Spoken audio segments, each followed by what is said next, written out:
ख्याल जी राजस्थान से। राधे राधे महाराज जी।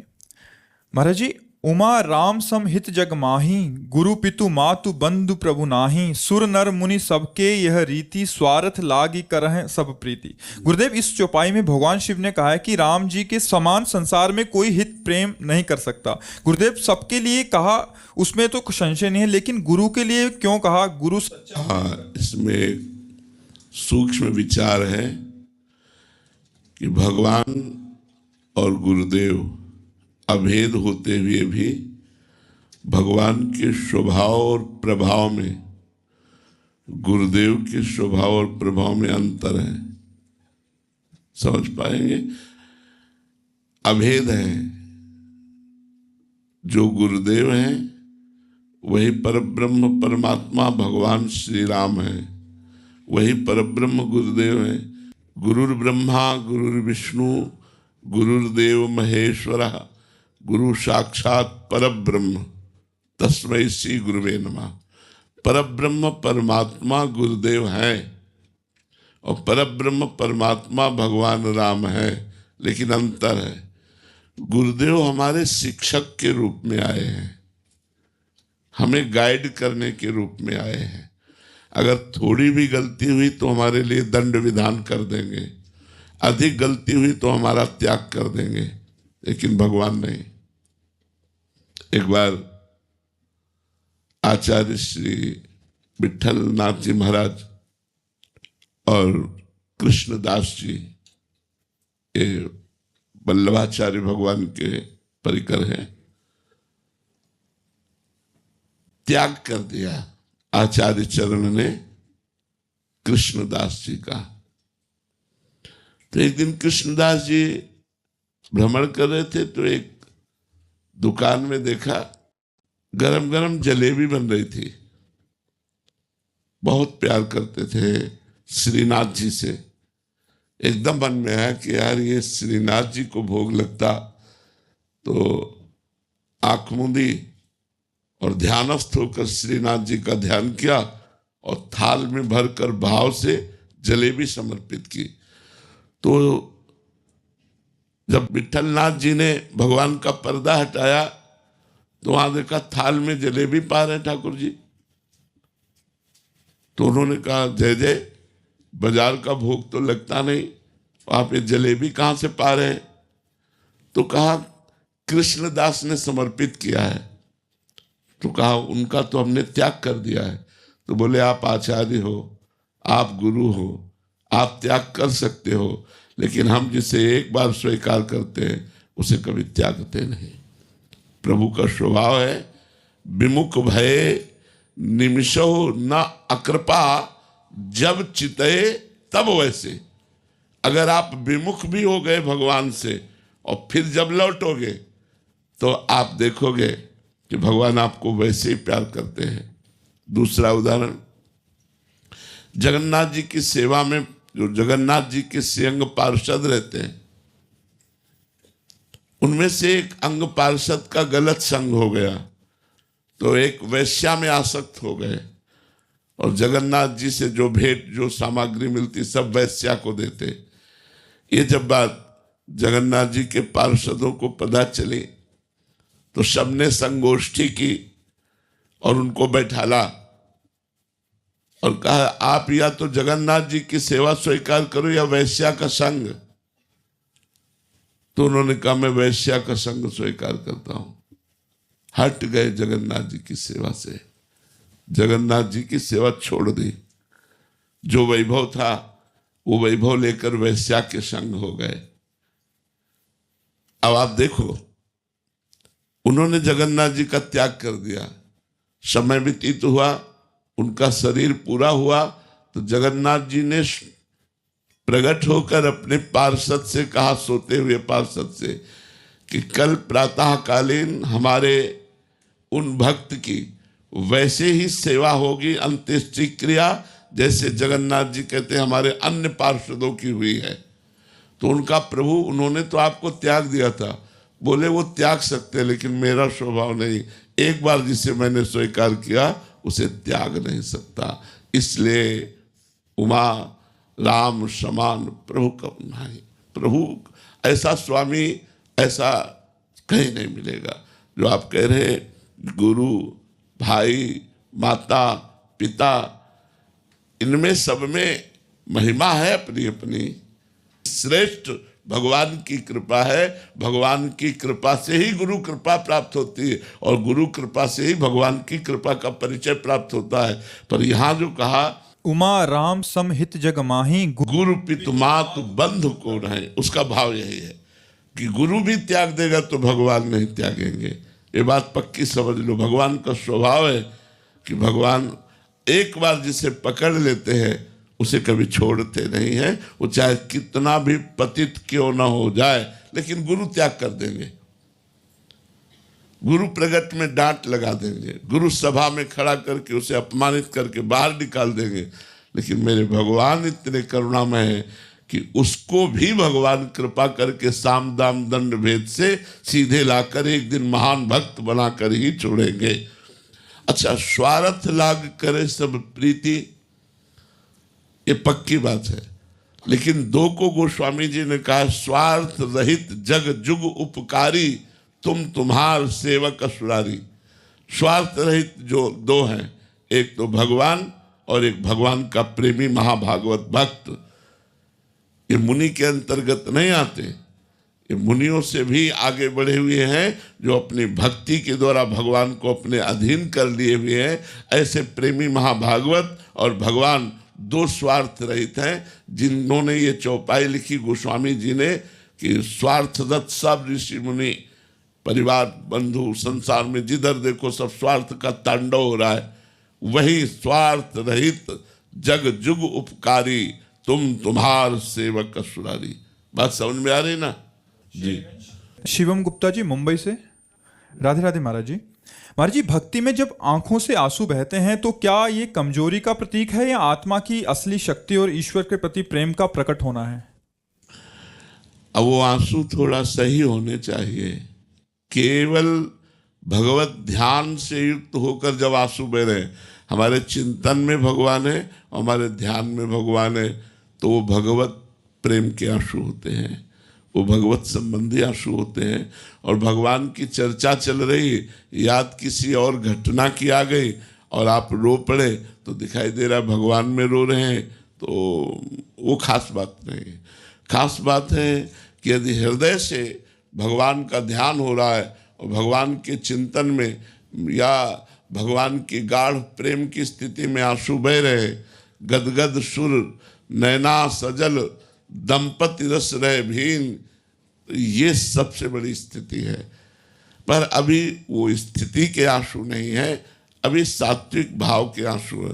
थोड़ा सात्विक भाव आ गया, आंसू गिर गए, ये थोड़ा सात्विक भाव है। अभी वो प्रेम स्थिति के आंसू नहीं है कि वो प्रतिपल अश्रु भरे हुए आंखों में है और प्रभु की रूप माधुरी नेत्रों में समाई है और वो विकल है प्रेम में। और विकल होकर जो आंसू गिरते हैं तो वो सतरति सतरति सा लोकांतारयति, वो स्वयं तर जाता है, स्वयं तर जाता है, लोगों को तार देता है। मम भक्ति युक्तो भुवनम पुनातु, वो मेरी भक्ति से युक्त महान पुरुष पूरे लोक के लोक को पावन कर सकता है। तो ये देखना है कि भगवान के प्रति आंसू हैं या जगत के किसी संबंध घटना किसी बात को लेकर के आंसू हैं। अगर वो जागतिक आंसू हैं तो कोई महत्व नहीं है, यदि भागवतिक आंसू हैं तो अभी सात्विक भाव के विकार से है, ना कि प्रेम विकार। क्योंकि एक बार प्रेम का प्रादुर्भाव हृदय में हो जाता है तो वो प्रतिक्षण वर्धमानम, वो प्रतिक्षण बढ़ता रहता है, घटता नहीं कभी कि आज हम रोए और कल नहीं रोएंगे। ओ हित ध्रुव छिन छिन ले प्रेम जल भरी भरी नैनन, वो अपने नेत्रों में थोड़ी थोड़ी देर में प्रेम नेत्र आंसू बहने लगते हैं, प्रेम भरे हुए। वो एक अलग स्थिति होती है। हमको खूब नाम जप करना चाहिए और अभी इस पर कोई महत्व नहीं रखना चाहिए कि हमारे आंसू गिरते हैं। वो जब रोमांच हो गया, गदगद कंठ हो गया, अश्रु प्रवाह हो रहा और सामने प्रिया प्रीतम की छवि विराजमान, तब वो प्रेम आंसू माने जाते हैं। आकाश कुमार जी। राधे राधे महाराज जी। महाराज जी, शरीर और शरीरी में क्या अंतर है? देह और देही में क्या अंतर है? दोनों एक ही बात पूछ रहे हो। शरीर और देह ये पर्यायवाची शब्द है। जैसे जल और वारी, वारी भी पानी, जल भी पानी, ऐसे देह और शरीर एक बात है। शरीरी और आत्मा ये एक बात है। एक जड़ है, एक चैतन्य है, एक मायिक है, एक मायातीत है, एक प्रतिक्षण नष्ट हो रहा है और एक रस विराजमान है। जो शरीर है वो जड़ है, जो शरीरी है वो चैतन्य है, जो शरीर है वो प्रतिपल नाश को प्राप्त हो रहा है और जो शरीरी है वो अविनाशी है। जो शरीर है वो प्रतिपल दुख देने वाला है, जो शरीरी है वो आनंद स्वरूप है, वो आत्मानंदमय है। तो क्या जानना चाहते हो शरीर और शरीरी के भेद में? शरीर और शरीरी के बारे में ही जानना चाहते थे। हाँ, तो शरीर पंचभूतों से बना हुआ है, शरीरी अविनाशी है। शरीर अनेक हैं और शरीरी सबका एक है, सब में एक ही तत्व विराजमान है। चंदनधारी जी, राधे राधे महाराज जी। महाराज जी, भगवत प्राप्ति इच्छा कामना कर्म से प्राप्त होता है या ये पूर्व निर्धारित होता है? पूर्व निर्धारित नहीं है। ये जो भगवत भजन है, ये जो संत समागम है, ये इसी जन्म में भगवत कृपा होती है। देखो, बिनु हरि कृपा मिले नहीं संता, बिना भगवान की कृपा के संत नहीं मिलते। हमारे यहाँ का हरिवंश कृपा, हरिवंश कहें, हरिवंश कहें, हरिवंश लहें। हरिवंश की कृपा से हरिवंश हरिवंश बोलने का अवसर मिलता है। राम जी की कृपा से राम राम बोलने का अवसर मिलता है। कृष्ण जी की कृपा से कृष्ण कृष्ण बोलने का अवसर मिलता है। तो हमारा मनुष्य जन्म कृपा से मिला, हमें संत संग कृपा से मिला, हमें नाम जप कृपा से मिला, और धाम भी, आप धाम में आए हो, हमारी किशोरी जी की अपार कृपा हुई, इसलिए आप यहाँ आए हो। श्री वृंदावन धाम में प्रवेश भी वही पा सकता है जिसे लाडली जो पास करती है। प्रथम यथामति प्रणमो श्री वृंदावन अति रम्य, श्री राधिका कृपा बिनु सबके मनन अगम्य। जब तक हमारी लाडली जो आप पर कृपा नहीं करेंगी, तब तक आप वृंदावन मन से भी नहीं सोच सकते, तन से आने की तो बात जाने दो। तो बच्चा, हमें जैसा संतों शास्त्रों से पता चला कि मनुष्य जन्म भगवान की कृपा से, साधु संग भगवान की कृपा से, भगवान नाम जप भगवान की कृपा से, भगवत चरणारविंद में प्रीति भगवान की कृपा से, ये सब नाम रूप लीला धाम में प्रवेश भगवान की कृपा से होता है, न कि हमारे पूर्व भाग्य से। समझ पाए आप बच्चा? अंजू शर्मा जी भोपाल से। श्री हरिवंश महाराज जी, गुरुदेव भगवान, नाम जप में संख्या का कितना महत्व है और भाव का कितना, ये समझने। संख्या का बच्चा, संख्या इसलिए की जाती है कि हमारा थोड़ा जो मन है वो अहंकार से युक्त रहता है, तो इससे सुख मिलता है। कि जैसे कल हमने 10,000 जपे, आज 12,000 जपे, तो हमें थोड़ा सुख मिला। नए साधक की उन्नति के लिए संख्या आवश्यक है, माला आवश्यक है। नहीं तो बच्चा, भगवत प्राप्ति संख्या से नहीं होती। भगवत प्राप्ति होती है मन का प्रभु में निरंतर चिंतन परायण रहना। अनन्य चेता सततम यो माम स्मरति नित्य सा, तस्याहम सुलभा पार्थ नित्य युक्तस्य योगिना। जो मेरा अनन्य चिंतन करता है, चित्त जोड़कर, चित्त माने मन, मन को जोड़ करके वही मुझे प्राप्त कर पाता, मैं उसके लिए सुलभ हूँ। तो भजन का स्वरूप है मन का निरंतर भगवदाकार, मंत्राकार, नामाकार होना। वहाँ तक पहुँचने के लिए माला, काउंटर या जैसे भी गणना हम करते हैं, तो हम धीरे धीरे और लोभ बढ़ता है जप का, कि अब 11,000 करने लगे, पहले हम इतना करते थे, अब और बढ़े। इसलिए संख्या का महत्व है। भगवान तो आर्त भाव से पुकारे तो एक नाम में मिल जाएंगे, और अगर भाव नहीं बन रहा तो जन्म जन्म लग सकते हैं। जन्म जन्म मुनि जतन कराही। तो हमें भाव प्राप्ति के लिए प्रयासरत रहना है। उसके लिए संख्या इसलिए आवश्यक है कि हमसे कहीं प्रमाद ना हो जाए कि जैसे कल हमने 10,000 जपा, आज हम 9,000 जपे, तो हमारे हृदय में पीड़ा होनी चाहिए कि 1,000 अभी हमारा नाम बाकी है। और अगर 11,000 हो गए तो हमें पुलक होना चाहिए कि आज भगवान की कृपा से 1,000 नाम ज़्यादा हो गया। तो ये बात प्रारंभिक साधक के लिए है। जो भगवत मार्ग में आगे बढ़ गए हैं उनके लिए ये नहीं है, क्योंकि वो हर समय अपने चित्त को भगवदाकार करने में लगे हैं। संख्या वहाँ बाधा पहुँचा देगी। क्योंकि देखो संख्या में एक और है, जैसे आप 10,000 नाम जप करते हो, 10,000 पूरे हुए, अब आपका मन आपको कहेगा कि आपने संख्या तो पूरी कर ली, अब मुझे संसार में मनोरंजन करने दो, तो वो लाभ नहीं मिल पाएगा। जो निरंतर मन के ऊपर नाम दबा करके रखा हुआ है, नाम ने मन को जो विषयों में नहीं जाने देता, वो बहुत जल्दी भगवत प्राप्ति करेगा। तो हमको संख्या पर तो ध्यान देना है, पर संख्या पूरी हो जाने के बाद हमें नाम नहीं छोड़ देना, हमें फिर बार बार नाम जप करना है। इसलिए संख्या प्रधान नहीं, निरंतर नाम जप करना प्रधान। आप समझ पा रहे हैं? दीपक जी उड़ीसा से। राधे राधे महाराज जी।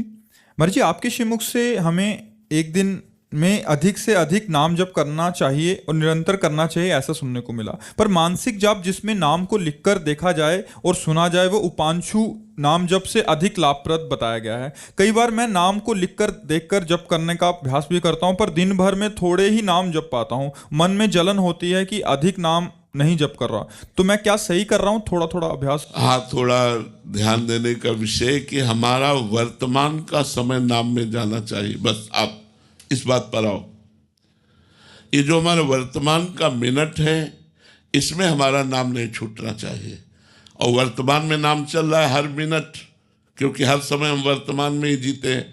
वर्तमान जो अभी चल रहा है, इसमें हमने लिख करके राधा राधा राधा, ये भजन में हुआ ना, अगला मिनट फिर भजन में हुआ, अगला मिनट फिर भजन में हुआ, निश्चित भगवत प्राप्ति हो जाएगी।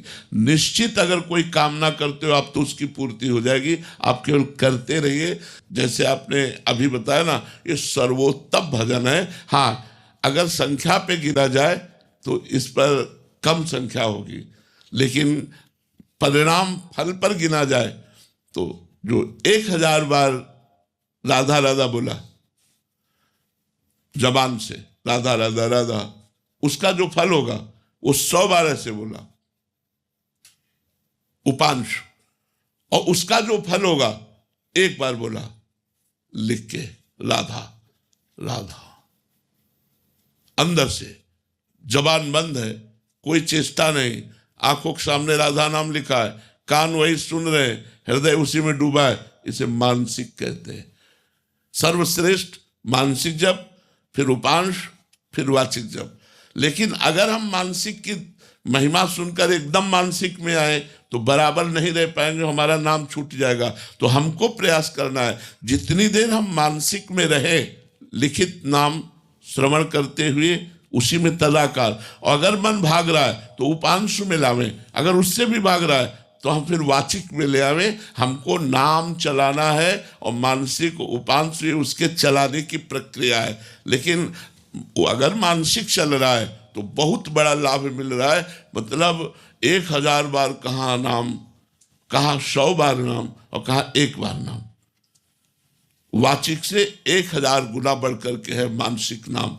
पर मानसिक में पहुंचना कठिन होता है। 2-4 बार जपेगा फिर भाग जाएगा संसार में मन। तो हमको उपांशु में आ जाना चाहिए। देख रहे हैं उपांशु में भी कंट्रोल नहीं हो रहा, तो हमें वाचिक आ जाना चाहिए, राधा राधा राधा राधा। ठीक है ना? हमको निरंतर नाम जप करना है, ना कि फल आदि के चक्कर में पड़ना है। जी। पूजा जी बाड़मेर से। राधे राधे महाराज जी।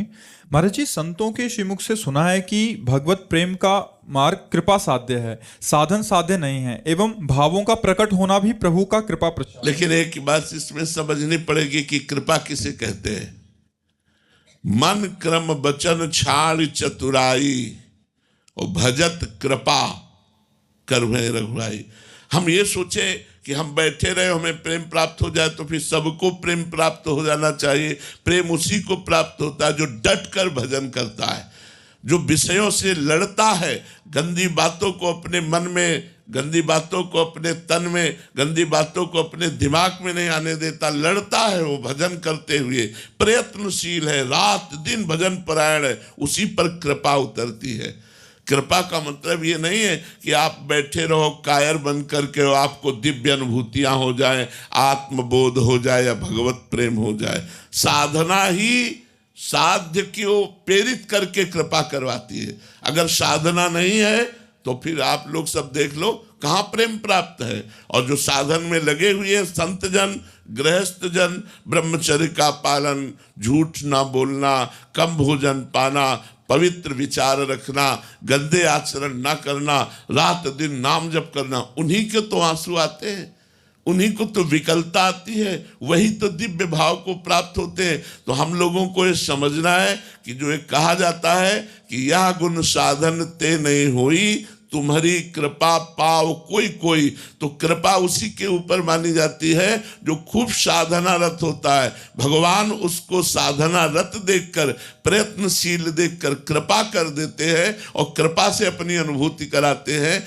कृपा से अपना प्रेम दे देते हैं। पर होती कृपा उसी के ऊपर है जो प्रयत्नशील है, जो पुरुषार्थवान है। कायर के ऊपर कृपा नहीं होती कि वो बैठे बैठे इससे सब कुछ हो जाएगा। बड़े बड़े संत जो है रात दिन भजन परायण है, तब वो सिद्ध होते हैं, तब वो भगवत लीला का अनुभव करते हैं। ऐसे ही आपको भी प्रयत्नशील होना पड़ेगा, तभी आप पर कृपा होगी। आपका साधन में रत होना यही कृपा है, उसी से कृपा का अनुभव होगा। हमारी बात समझ में आ रही है आपको? महाराज जी, इनका प्रश्न था कि क्या भाव भी साधक के लिए बाधा हो सकते हैं, क्योंकि जब भाव में आते हैं तो साधन पर एकाग्रता नहीं रहती। ऐसे में क्या साधक को श्रम पूर्वक साधन नहीं, साधन का फल भाव है, साधन का फल भाव। जैसे हमारी साधना रोज चतुरासी जी का पाठ करना, पाठ करते करते हमारा मन भावना में डूबने लगा। मनोमृणाल भूषण भूषित भुज, श्याम अंश पर डारी, जैसी हित हरिवंश जुगल करनी गज, बिहरत बन पिया प्यारी, बिहरत बन पिया प्यारी। वो उपासक देख पा रहा है प्रियाजू लालजू के गले में गलबहिया दिए हुए, मंद मंद मुस्कुराती हुई, एक दूसरे के नेत्रों में नेत्र हैं और वृंदावन की कुंज बीथियों में बेहर। अब वो डूब गया, पाठ रुक गया, घंटों उसी में डूबा। ये उसका फल है, ना कि विघ्न। जो हम रोज पाठ कर रहे, ये उसका फल प्रकट हुआ कि हम प्रभु की उस शोभा में डूब गए जो शोभा चतुरासी जी कह रही। तो ये कभी नहीं मानना चाहिए सेवा करते करते प्रभु की सेवा में आप रुक गए, उनकी शोभा निहार रही, आंसू आने लगा। ये सेवा का फल है, ये बाधा नहीं है, ये भजन का फल है, ये पाठ का फल है कि हम उसमें डूब जाए। माला रुक गई, आंसू चल रहे, अंदर से मधुर मधुर नाम निकल रहा है, ये जप का फल है, ये बाधा नहीं है। समझ पा रहे हैं आप? कदमनी जी गुरुग्राम से। राधे राधे महाराज जी। महाराज जी, भगवत प्राप्ति मेरा लक्ष्य है, परंतु मेरा एक प्रश्न है कि मैंने सुना है कि गुरु मंत्र के निरंतर जप से कुंडलिनी जागृत होती है, तो जब कुंडलिनी जागृत होती है तो जापक विक्षिप्त या पागल तो नहीं हो जाता? आपको हम पागल नजर आते हैं? बचपन से भगवान के नाम और गुरु जी के द्वारा दिए हुए मंत्र आदि का जप कर रहे हैं, तो हम कह सकते हैं वो पागल नहीं होता। क्योंकि अगर हम पागल हो जाते तो फिर बता देते, शायद बता भी ना पाते। जिसकी कुंडलिनी जागृत हो गई, गुरु मंत्र जप रहा, भगवान का नाम जप कर रहा, वही बुद्धिमान है। पागल किसे कहते हैं? जो कबाड़ बटोरता है, नहीं कहते? कबाड़ बटोरने लगे तो क्या कहोगे? पागल है ना। अच्छा, तो जब मरोगे तो आपके साथ क्या जाएगा?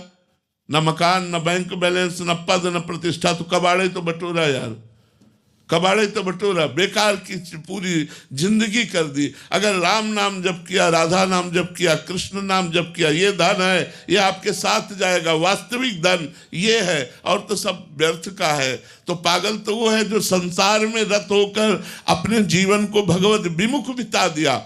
विद्वान, ज्ञानी, सुजान, महात्मा वही है जो अपने जीवन को भगवान के नाम चिंतन करते हुए समाज सेवा में बिता दिया। तो बच्चा ऐसा नहीं है कि कोई भी हमारा परमार्थ का मार्ग पागल नहीं कर देता है, परमार्थ का मार्ग सुजान करता है, पागल नहीं करता। हाँ, गलत प्रक्रियाओं का अगर प्रयोग करोगे तो पागल हो जाओगे। जैसे आप अष्टांग योग के अनुसार कुंडलिनी जागरण का उपाय करें और ब्रह्मचर्यहीनता, अभक्ष भोजन, गलत आचरण, तो फिर आप पागल हो जाएं, फिर आपकी बुद्धि काम नहीं करेगी। लेकिन गुरु मंत्र जब करते हुए यदि कुंडलिनी जागृत होती है तो साधक को पता भी नहीं चलता और वो बहुत आनंद पूर्वक भगवान को प्राप्त करता है। समझ पा रहे आप?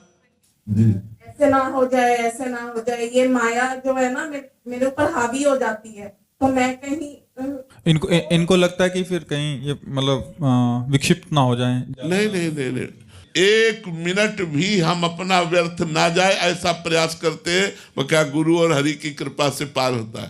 तो ये कोई ना सोचो, ऐसा नहीं है। हमें लगता है कि जितना चतुर भजन करने वाला होता है उतना और कोई चतुर होता ही नहीं। रामय भजन्ते चतुर नर, बहुत विद्वान हो जाता है, विवेकवान हो जाता है, क्योंकि भगवान ज्ञान के समुद्र हैं, विद्या के समुद्र हैं। तो हमें लगता है बच्चा आपको ऐसा भ्रम नहीं रखना चाहिए, डरना नहीं चाहिए। खूब भजन करो, भगवान आपका मंगल करें, अमंगल हो ही नहीं सकता। हमें एक भी आदमी दिखाओ जो भजन करता और उसका अमंगल हो गया हो। भजन करने वाला तो ज्ञानी हो जाता है, महाज्ञानी हो जाता है। भजन करने वाले से तो बहुत अच्छे अच्छे कर्म होने लगते हैं। वो समाज का सुधारक बन जाता है, अपनी सुधार क्या, समाज का सुधारक बन जाता है। हमारा पूरा जीवन हो गया अधिक भजन करने में। अभी आज आप समाज के बीच में देख रहे हैं, नहीं एकांतिक रात दिन भिक्षा मांगकर खाना और भजन करना, यही था। भजन में आनंद आता है, बुद्धि खराब नहीं होती, थकान नहीं होती। भजन एक नवीन उत्साह प्रदान करता है, नवीन आनंद प्रदान करता है, नवीन शीतलता प्रदान करता है। ऐसा आप लोग मत सोचिएगा। महाराज जी, अभी क्या होता है कि हम भजन जब तक नहीं कर रहे थे तब तक वो विषय संसार सब अच्छा लग रहा था, बट अभी भजन करने लगे तो थोड़ा देर बैठे तो इतने सारे विचार चलने लग जाते हैं, ऐसा लगता है कि कुछ अलग हो रहा है, कहीं नहीं, वो विचार डिलीट हो रहे हैं। जो हमारे मन रूपी मैसेज में संसार के विचार भरे हुए हैं वो सब डिलीट हो रहे हैं, क्योंकि जब तक मन निर्मल नहीं होगा तब तक भगवत साक्षात्कार नहीं होगा। तो जब हम भजन करते हैं, भजन जहाँ मन को निर्मल करने लगता है तो वो उसके सब भरे हुए विकार निकलते हैं। तो साधक समझ रहा है आ रहे हैं, भजन करते समय ये गंदी बातें आ रही है, संसार आ रहा है, कहीं ऐसा ना हो जाए, कहीं वैसा। नहीं, निर्भय होकर भजन करो। भगवान का नाम है मंगल भवन। हम एक बात आपको कह रहे हैं, बहुत ध्यान से सुन लो। जैसे सूर्य भगवान की ताकत नहीं है कि वो अंधेरा दिखा सके, दिखा सकते? क्यों? क्योंकि जहां वो रहेंगे अंधेरा रहेगा नहीं। पक्की बात ना? ऐसे हमारे भगवान का नाम है मंगल भवन अमंगल हारी। तो भगवान की ताकत नहीं कि हमारा मंगल कर सके, भगवान की। जैसे सूर्य की ताकत नहीं कि अंधेरा दिखा सके। अब हम आपको देखो, भगवान ने जिन जिन को मारा उनको वो पद मिला जो बड़े बड़े मुनि जन चाहते हैं। अपने स्तर में जहर लगाकर भगवान को पिलाने आई पूतना, भगवान ने उसको वो परम पद दिया जो यशोदा मैया को मिला। ऐसे कृपालु भगवान की जब हम शरणागति स्वीकार कर लेते, भजन करते, तो हमारा अमंगल कैसे हो सकता है? मंगल भवन अमंगल हारी। इसलिए कभी कोई मत डरो कि हमारा अमंगल हो जाएगा, वो कभी नहीं, कभी नहीं। हमारी बात पर विश्वास करो, मंगल का मार्ग यही है। हाँ, आपने जो बुरे कर्म किए उनका फल जब आएगा तो आपको दुख मिलेगा, ये पक्की बात है, भजन करते हुए भी। इसलिए भगवान का भजन करो, प्रारब्ध को भोग लो, अच्छे आचरण करो, भगवान को प्राप्त हो जाओ। स्वामी गिरीशानंद सरस्वती जी महाराज, वृंदावन से, महाराज श्री का प्रश्न है। महाराज जी आप कह रहे हैं कि यदि भगवान श्री राम वन गमन से वापस नहीं आ सकते थे तो श्री महाराज दशरथ इनसे मिलने वन में जाना चाहते थे, तो उनको महाराज जी वहाँ क्यों नहीं लेके गए? उसमें प्रधान बात तो थी कि वो शाप से शापित थे। श्री श्रवण कुमार जी के माता पिता उनको शाप दिया था कि जैसे मैं अपने पुत्र के वियोग से व्यथित होकर प्राण त्याग रहा हूं, जाओ तुम भी अपने पुत्र के वियोग में व्यथित होकर वैसे ही प्राण त्यागोगे।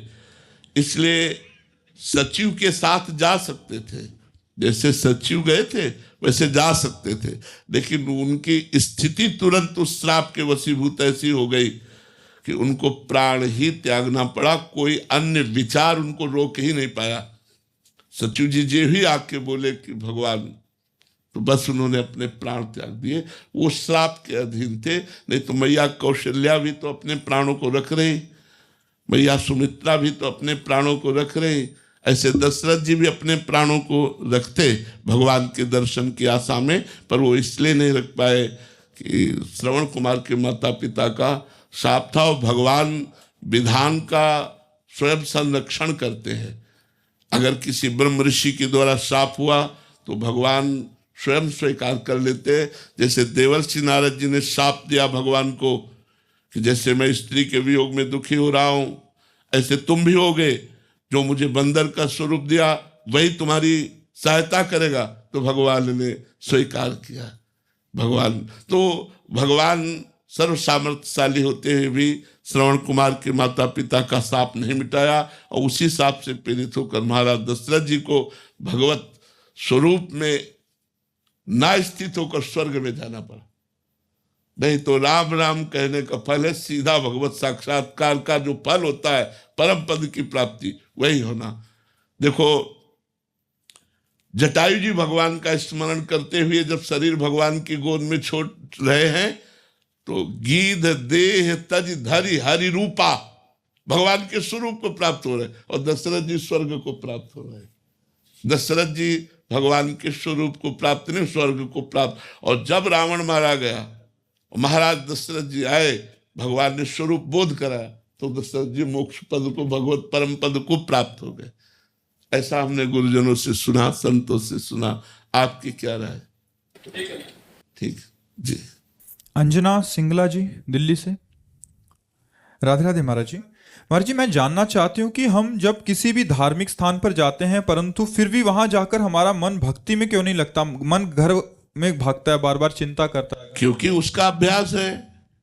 देखो, हमारा यदि सांसारिक चिंतन का अभ्यास है तो बिहारी जी के सामने बैठकर बिहारी जी की रूप माधुरी का चिंतन नहीं होगा, संसार का ही चिंतन होगा। और अगर हमारा भागवतिक चिंतन का है तो हम जहाँ नृत्य हो रहा है संसार में, वहाँ बैठकर भी भागवतिक लाभ ले लेंगे। हम उसमें भी भगवत भावना करके और भागवतिक चिंतन करने लगे। हमारी श्री जी की सखिया कैसे नृत्य, ऐसे नृत्य करती, और वो भावना में डूबता चला जा रहा है। अगर हमारा भाव में मन है, एक बार की हम घटना आपको बताते हैं। बिहारी जी के दर्शन करने जा रहे थे तो रास्ते में वो बारात निकल रही थी, तो वहां खड़े होना पड़ा क्योंकि निकल रही थी। अब देखा लोग नाच रहे हैं, दूल्हा घोड़े पे सवार है, बड़ा सुंदर श्रृंगार। दूल्हे पे दृष्टि गई, तुरंत भाव बदला, दृश्य संसार का, और भाव बदला। हमारे प्रभु दूल्हे के रूप में विराजमान है। अब हमारा भाव और दृश्य बदल गया। भगवान का भाव करते ही वहाँ हमें अपने ठाकुर नजर आए, और आंसू, वो बारात चली गई। बिहारी जी दर्शन करने नहीं गए, लौट आए और काली दह में एकांत में बैठ करके भाव में डूबे रहे। अगर हमारा मन भगवान के भजन के प्रभाव से भाव में है तो हम संसार में भी भगवान को देख लेते हैं, और अगर हमारा मन संसार में है तो भगवान में भी हम संसार देखते हैं।